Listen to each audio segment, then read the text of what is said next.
ಎಲ್ಲರಿಗೂ ನಮಸ್ತೆ. Welcome back to my channel. ಈ ದಿನ ಇನ್ನೊಂದು ಹೊಸ ರೆಸಿಪಿಯನ್ನು ಪರಿಚಯ ಮಾಡಿಕೊಡ್ತಾ ಇದ್ದೀನಿ.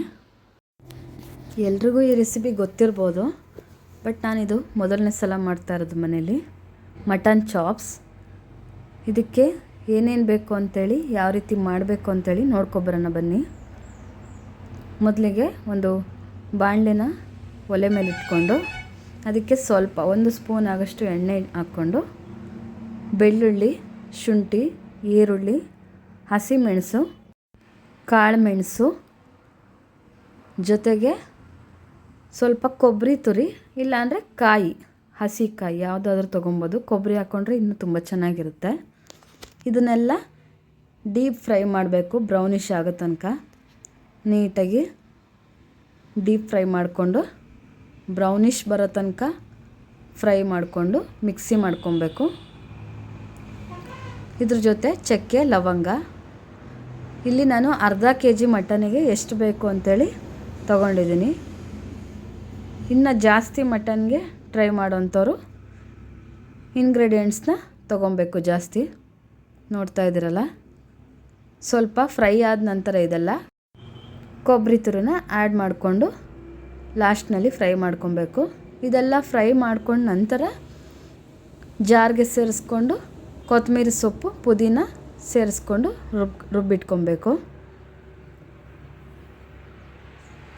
ಇದೆಲ್ಲ ಆದ ನಂತರ ಅದೇ ಬಾಣಲಿನ ಇಟ್ಕೊಂಡು ಸ್ವಲ್ಪ ಎಣ್ಣೆ ಸೇರಿಸ್ಕೊತಾ ಇದ್ದೀನಿ. ಎಣ್ಣೆ ಸೇರಿಸ್ಕೊಂಡು ಈರುಳ್ಳಿ, ಬೆಳ್ಳುಳ್ಳಿ, 1-2 ಹಸಿಮೆಣ್ಸಿನ್ಕಾಯಿನ ಕಟ್ ಮಾಡಿಕೊಂಡು ಸೇರಿಸಿ ಫ್ರೈ ಮಾಡ್ಕೊತಾ ಇದ್ದೀನಿ. ಇದೆಲ್ಲ ಫ್ರೈ ಆದ ನಂತರ ಮಟನನ್ನು ಸೇರಿಸ್ಕೊಬೇಕು. ನಾನು ಮಟನನ್ನು ಮೊದಲೇ ತೊಳೆದು ಎತ್ತಿಟ್ಕೊಂಡಿದ್ದೀನಿ. ಪೀಸು ಸಹ ಮೀಡಿಯಮ್ ಸೈಜೇ ಕಟ್ ಮಾಡಬೇಕು. ಜಾಸ್ತಿ ದಪ್ಪ ಸೈಜ್ನ ಕಟ್ ಮಾಡಿದ್ರೆ ನೀಟಾಗಿ ಬೇಯೋದಿಲ್ಲ. ಇದರಲ್ಲಿ ಇನ್ನೊಂದು ಟಿಪ್ಸ್ ಏನಂದರೆ, ಮಟನನ್ನು ಸ್ವಲ್ಪ ಮೊದಲೇ ಬೇಯಿಸಿ ಸೇರಿಸ್ಕೊಂಡ್ರೆ ಚೆನ್ನಾಗಿರುತ್ತೆ.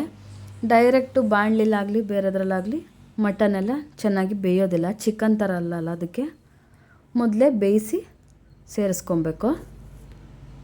ಸೇರಿಸ್ಕೊಂಡ ನಂತರ ಸ್ವಲ್ಪ ಅರಿಶಿನ ಪುಡಿನ ಸೇರಿಸಿ ಡೀಪ್ ಫ್ರೈ ಮಾಡ್ಕೊಬೇಕು.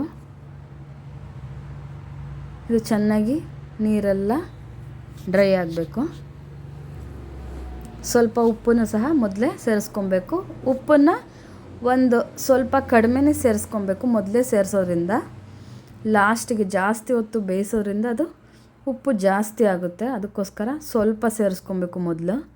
ಬೇಕಾದರೆ ಮತ್ತೆ ಸೇರಿಸ್ಕೊಬೋದು.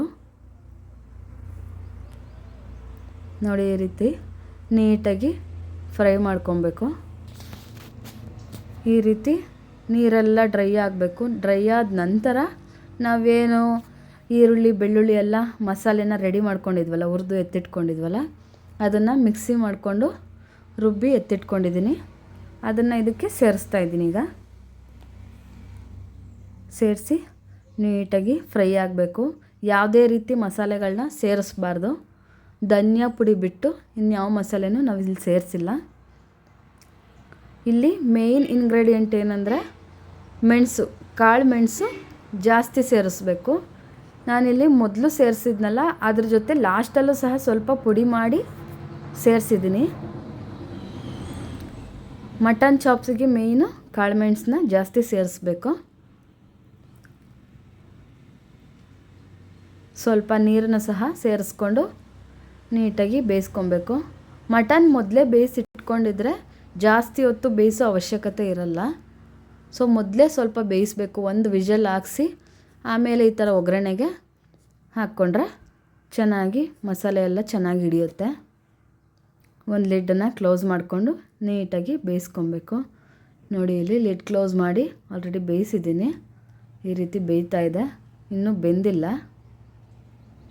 ಇನ್ನೂ ಒಂದು ಸಲ ಲಿಡ್ ಕ್ಲೋಸ್ ಮಾಡಿ ನೀಟಾಗಿ ಬೇಯಿಸಿದ್ದೀನಿ. ನಾನು ಅರ್ಧ ಗಂಟೆ ಮೇಲೆ ಇದನ್ನು ಬೇಯಿಸಿ ತೋರಿಸ್ತಾ ಇದ್ದೀನಿ. ನೋಡಿ, ಈ ರೀತಿ ಡ್ರೈ ಆಗುತ್ತೆ. ಈ ರೀತಿ ನೀಟಾಗಿ ಫುಲ್ಲು ಡ್ರೈ ಆಗಬೇಕು ಮಸಾಲೆ. ಡ್ರೈ ಆದಾಗ ಸ್ವಲ್ಪ ಎಣ್ಣೆ ಬಿಟ್ಕೊಳುತ್ತೆ. ಆ ಎಣ್ಣೆ ಬಿಟ್ಕೊಂಡಾಗ ಮಟನ್ನು ಎಲ್ಲ ಬೆಂದಿದೆ ಅಂಥೇಳಿ ಅರ್ಥ. ಸೊ ನೋಡ್ತಾ ಇದ್ದೀರಲ್ಲ, ಹತ್ತಿರದಿಂದ ತೋರಿಸ್ತಾ ಇದ್ದೀನಿ, ನೀಟಾಗಿ ಬೆಂದಿದೆ. ಟೇಸ್ಟ್ ಸಹ ತುಂಬಾ ಚೆನ್ನಾಗಿ ಬಂದಿತ್ತು. ನೀವು ಒಂದು ಸಲ ಟ್ರೈ ಮಾಡಿ ನೋಡಿ. ಯಾವ ರೀತಿ ಬಂದಿದೆ ಅಂತೇಳಿ ಕಮೆಂಟ್ ಮಾಡಿ ತಿಳಿಸಿ. ಇದರಲ್ಲಿ ಏನಂದರೆ ಮಟನ್ನು ಬೇಯಬೇಕು, ಎಣ್ಣೆ ಬಿಟ್ಕೊಂಡು ನಂತರ ನೀವು ಆಫ್ ಮಾಡಬೇಕು ಸ್ಟವ್ನ, ಆವಾಗ ಬೆಂದಿದೆ ಅಂತೇಳಿ ಅರ್ಥ. ಮಸಾಲೆ ಎಲ್ಲ ತುಂಬಾ ನೀಟಾಗಿ ಮಟನ್ಗೆ ಸೇರಿಕೊಂಡಿದೆ, ತುಂಬಾ ಚೆನ್ನಾಗಿ ಬಂದಿತ್ತು ಟೇಸ್ಟು. ನಿಮಗೂ ಸಹ ಇಷ್ಟ ಆದರೆ ಕಮೆಂಟ್ ಮಾಡಿ, ಲೈಕ್ ಮಾಡಿ, ಶೇರ್ ಮಾಡಿ, ಸಬ್ಸ್ಕ್ರೈಬ್ ಮಾಡ್ಕೊಳ್ಳಿ, ಸಪೋರ್ಟ್ ಮಾಡಿ. ಇದೇ ರೀತಿ ಹೊಸ ರೆಸಿಪಿಗಳು ಬೇಕಾದಲ್ಲಿ ಕಮೆಂಟ್ ಮಾಡಿ. ಈ ಮಟನ್ ಚಾಪ್ಸು ಚಪಾತಿಗಾಗಲಿ, ಪೂರಿಗಾಗಲಿ, ಇಲ್ಲ ದೋಸೆಗಾಗಲಿ ತುಂಬಾ ಚೆನ್ನಾಗಿರುತ್ತೆ. ಇಲ್ಲ ನೀವು ಬಿರಿಯಾನಿಗೆ ಸೈಡ್ ಡಿಶ್ ಆಗಿ ಟ್ರೈ ಮಾಡ್ತೀವಿ ಅಂದರೂ ಇನ್ನೂ ತುಂಬ ಚೆನ್ನಾಗಿರುತ್ತೆ. ಯಾವ ರೀತಿ ನೀವು ತಿಂದ್ರೂ ಚೆನ್ನಾಗಿರುತ್ತೆ. ನಾವು ಬಿರಿಯಾನಿಗೆ ಮಾಡ್ಕೊಂಡಿದ್ದು ತುಂಬಾ ಚೆನ್ನಾಗಿತ್ತು. ಒಂದೇ ಒಂದು ಸಲ ನೀವು ಟ್ರೈ ಮಾಡಿ ನೋಡಿ, ನಿಜವಾಗ್ಲೂ ತುಂಬ ಇಷ್ಟಪಡ್ತೀರಾ.